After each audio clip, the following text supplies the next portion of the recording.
सूबाई सलाहकार मंसूर वसाण चयो आहे त 2022 में चूंड थींदे नज़र अचे पई। मुल्की आवाम हाणे चूंड जी तैयारी करे ईंदड़ इलेक्शन में पीपल्स पार्टी कामयाबी हासिल कंदी।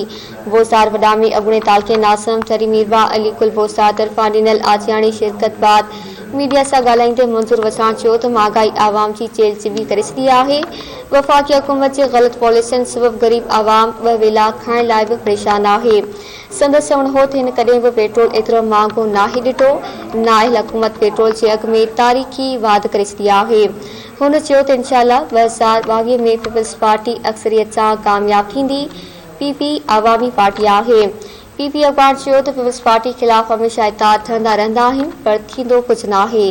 कंहिं बि इताद मां खेनि को बि ख़तरो नाहे। मंसूर वसाण वधीक चयो आहे त अॼु हू जेको कुझु बि आहे शहीद राणी मोहतरमा बेनज़ीर भुट्टो सबबी आहे। तक़रीब दौरान एमपी मुनव्वर वसाण, पीपी जो नौजवान अखबार बैरिस्टर हालार वसाण ऐं ॿिनि पिणु ख़िताब कयो।